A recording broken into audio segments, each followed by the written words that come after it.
এই বাস্তবায়নের পদ্ধতি পথরেখা যেটা বলেছেন সেটা নিয়ে আমার দুইটা অবজারভেশন আছে। খুবই ভালো হয়েছে পথরেখাটা, কিন্তু একটা কথা বলা হয়েছে, যেমন এটা আমি প্রথম থেকেই বলতাম যে আগামী নির্বাচন হবে, জাতীয় সংসদের নির্বাচন হবে, ওই জাতীয় সংসদই সংবিধান পরিষদ হিসাবে কাজ করবে। আমাদের দেশের রাজনৈতিক ইতিহাসের নজির রয়েছে, পৃথিবীর বিভিন্ন দেশের ইতিহাসের নজির রয়েছে। এটা খুবই কনস্টিটিউশনালি একটা লেজিটিমেট পদ্ধতি। সংসদই এখানে আপনার সংবিধান পরিষদে কাজ করবে। নেপাল শ্রীলঙ্কাতেও তাই হয়েছে। এখন আপনারা যে যখন একটা সংসদ একই সাথে সংবিধান প্রণয়নের কাজ করে, তখন কিন্তু সে খুব অল্প সময় দিতে পারে। যেমন কখনো কখনো এরকম সিস্টেম করা হয় যে সপ্তাহে 2 দিন তারা সংবিধান পরিষদে কাজ করবে, বা একটা সেশন বা 4টা সেশন সপ্তাহে করবে, কিন্তু এমনি সে খুব কম সময় পাচ্ছে।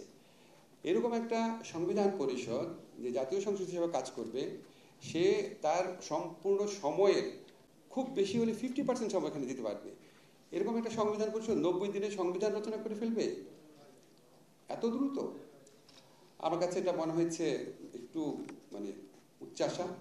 সবচেয়ে বড় কথা হচ্ছে 90 দিনের মধ্যে যদি তারা করতে না পারে, তাহলে এক্সিস্টিং কনস্টিটিউশন কন্টিনিউ করবে। এখানে হচ্ছে আমার আপত্তি। শোনেন, জাতীয় সংসদ সংবিধান সংশোধন করে, সংবিধান পরিষদ নতুন সংবিধান প্রণয়ন করে।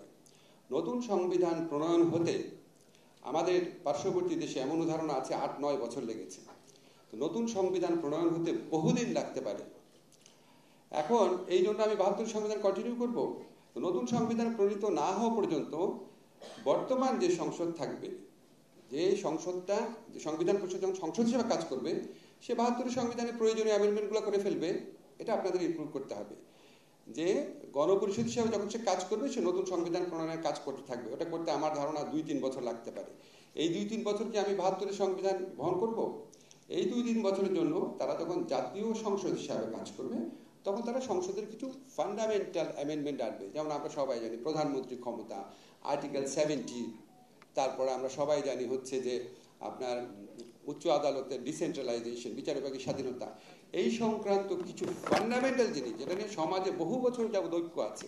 যেমন তার সংসদ সদস্যরা 90 দিন পর্যন্ত সংসদে উপস্থিত থাকতে পারে, 89 দিন পর্যন্ত, 89 কার্য দিবস পর্যন্ত একাধারে 90তম দিনে তার সংসদ সদস্য চলে যায়।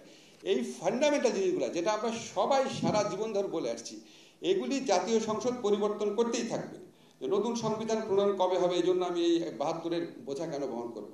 এটা আপনাদেরকে অবশ্যই ইনক্লুড করতে হবে। দ্বিতীয় যে পথরেখাটা দিয়েছেন, সেখানে আমার মনে হচ্ছে টু মাচ এমফাসিস দেওয়া হয়েছে জুলাই সনদের উপর। জুলাই সনদে কি এত কিছুই থাকবে যেটা সংবিধানে লিখতে হবে? তাহলে এই জুলাই সনদ আর হবে নাকি আমার সন্দেহ আছে। জুলাই সনদের উপর অনেক বেশি গুরুত্ব দেওয়া হয়েছে। মনে হয় আমরা একটা ধরেই নিয়েছি সবাই জুলাই সনদের উপর অনেক কিছু বিষয়ে একমত হবে। এটা এত সহজ হবে না। হয়তো এমনও হতে পারে জুলাই সনদের মোস্ট ফান্ডামেন্টাল শুধু জিনিস রাখা সম্ভব হতে পারে। এটা একটু ভেবে দেখেন। বাট নতুন চিন্তা, খুবই ভালো। আচ্ছা, আরেকটা জিনিস আমি বলি যে কন্টেন্ট নিয়ে যেগুলি বলা হয়েছে, সেখানে আমার কাছে মনে হয়েছে ফ্র্যাঙ্কলি স্পিকিং উচ্চকক্ষকে অনেক বেশি ক্ষমতা দিয়ে দেওয়া হয়েছে। এত ক্ষমতায় যদি উচ্চকক্ষকে দেন, তাহলে উচ্চকক্ষে বিএনপি, জামাত এবং নাহিদের দল তাদেরকেই নিয়োগ দিবে যারা দলদাস হবে। উচ্চকক্ষই যদি এত ক্ষমতাশালী হয়, বাংলাদেশের বর্তমান সংবিধানে একটা মাত্র ব্যক্তিকে স্বাধীনভাবে নিয়োগ করা যায়, হচ্ছে চিফ জাস্টিস। রাষ্ট্রপতি স্বাধীনভাবে নিয়োগ করতে পারে এবং বাংলাদেশের সংবিধানে চিফ জাস্টিসের অসীম ক্ষমতা। আপনারা শুধু প্রধানমন্ত্রী ক্ষমতা দেখেন, বাংলাদেশের সংবিধান অনুযায়ী সবচেয়ে দ্বিতীয় ক্ষমতাধর ব্যক্তি হচ্ছে চিফ জাস্টিস। চিফ জাস্টিসটা কি করতে পারে ইতিহাস তো আপনাদের মনে আছে। যাই হোক, একজন চিফ জাস্টিসের কারণে আমাদের জুলাই গণ অভ্যুত্থান হয়েছে। ওনার আবার অন্যরকমভাবে কন্ট্রিবিউশন আছে। তা আমি যে জিনিসটা বলতে চাচ্ছি, চিফ জাস্টিসের যে ক্ষমতা, এই চিফ জাস্টিসের ক্ষমতা আপনার অসীম। এখানে আপনার আচ্ছা, কি কারণে বলতে গেছিলাম ভুলে যাচ্ছি। আচ্ছা, যাই হোক, আমার কাছে মনে হচ্ছে উচ্চ কক্ষের উপর অনেক বেশি ক্ষমতা দেওয়া হয়েছে। এটাকে আপনারা একটু রেশনালাইজ করার চেষ্টা করেন যে সব কিছু তারা করতে পারবে কিনা। আর নতুন নতুন অনেক কমিশনের প্রস্তাব করা হয়েছে এখানে। আমাদের এখানে তো অলরেডি অনেক কমিশন আছে। আমার সবসময় যে জিনিসটা বিশ্বাস করি কি, আমরা যখন যে কোনো সংস্কার ভাবনাতে যাই, আমরা সবসময় নতুন নতুন কমিশন করতে হবে করি। আপনি খেয়াল করে দেখেন, আমরা ছোটবেলা থেকে বলেছি সরকারের 3টা অর্গান থাকবে। একটা হচ্ছে এক্সিকিউটিভ, একটা হচ্ছে জুডিশিয়ারি, একটা হচ্ছে সংসদ। আমাদের এখানে সবচেয়ে ফান্ডামেন্টাল যে 2টা জবাবদিহিমূলক প্রতিষ্ঠান আছে, সবচেয়ে আদিম ফান্ডামেন্টাল, একটা হচ্ছে উচ্চ আদালত, একটা হচ্ছে সংসদীয় স্থায়ী কমিটি। আদালত আর সংসদীয় স্থায়ী কমিটিকে যদি ঠিক মতো গঠন করা যায়, ক্ষমতা দেওয়া হয়, তাহলে আমাদের এত নতুন নতুন কমিশন লাগে না। আমাদের যে নতুন কমিশনগুলো হয়েছে দেখেন, ইনফরমেশন কমিশন, তারপরে যে আমাদের নতুন কমিশন হয়েছে আপনার human rights commission, competition commission, কি রেজাল্ট দিয়েছে? বরং এক্সিস্টিং যে প্রতিষ্ঠান আছে সেটাকে আরও কত বেগবান করা যায়। আপনারা যেমন স্থায়ী কমিটির কথা বলেছেন, স্থায়ী কমিটির ক্ষেত্রে কয়েকটা কমিটির কথা বলেছেন, ওটা যেন অবশ্যই হেডেড বাই বিরোধী দলের নেতা হয়। এর মধ্যে কেন স্বরাষ্ট্র মন্ত্রণালয় বিষয়ক স্থায়ী কমিটির নাম ঢুকালেন না? স্বরাষ্ট্র মন্ত্রণালয় বিষয়ক স্থায়ী কমিটি, আইন মন্ত্রণালয় বিষয়ক স্থায়ী কমিটি, অর্থ মন্ত্রণালয় বিষয়ক স্থায়ী কমিটি, শুধু এই তিনটা স্থায়ী কমিটি যদি নিয়ম করে দেন, এটার সভাপতি অবশ্যই বিরোধী দলের একজন হবে, তাহলে এটা মনে হয় আর একটু বেশি আপনার ইম্পর্টেন্স পাবে। আর সংবিধানে যে কমিটিগুলোর কথা উল্লেখ করেছেন ঠিক আছে, এর মধ্যে এস্টিমেট কমিটি বা এস্টিমেট কমিটি বাংলা মধ্যে হিসাব কমিটি, না, এস্টিমেট কমিটির নামটাও ঢুকালে ভালো হয়। আরেকটা জিনিস একটু বলি যে প্রধানমন্ত্রীর মেয়াদ যে 2 বছর আপনারা বলেন, এটা খুব জনপ্রিয় দাবি, আমারও দাবি। তা আমি দেখলাম যে কোনো একটা সময় সম্ভবত সালাউদ্দিন ভাই বা বিএনপির একজনই কোথাও বলেছেন যে প্রধানমন্ত্রী 2 বছর পৃথিবীর কোন দেশে আছে? আমেরিকার রাষ্ট্রপতির কাছে আছে।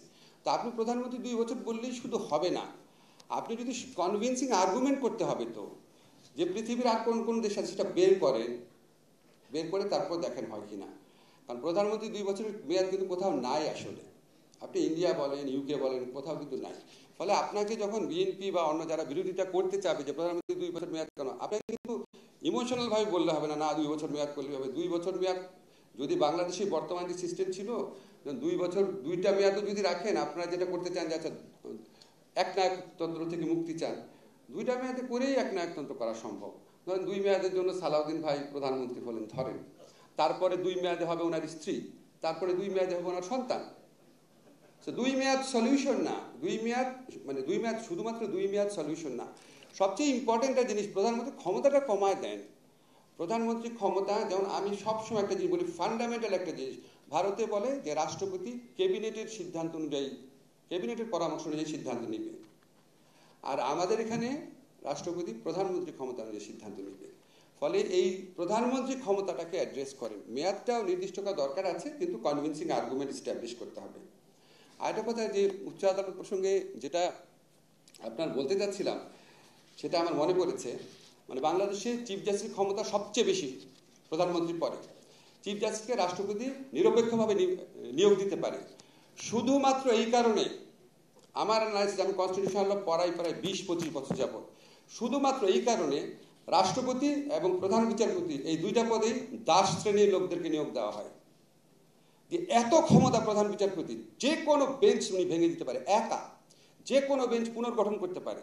তাহলে বিএনপি ক্ষমতা এসে কী করবে? আওয়ামী লীগপন্থী যে জাজগুলো আছে ওদের সবচেয়ে আনইম্পর্টেন্ট বেঞ্চ দিবে বা বেঞ্চই দিবে না, আর নিজেদের রিক্রুট যারা আছে তাদেরকে ফান্ডামেন্টাল রাইটস শোনার বা ক্রিমিনাল জুডিশনের বেঞ্চ ওগুলি দিবে, বাকিগুলোকে দিবে civil matters, company law matters, এরকম, বা হয়তো বেঞ্চই দিবে না।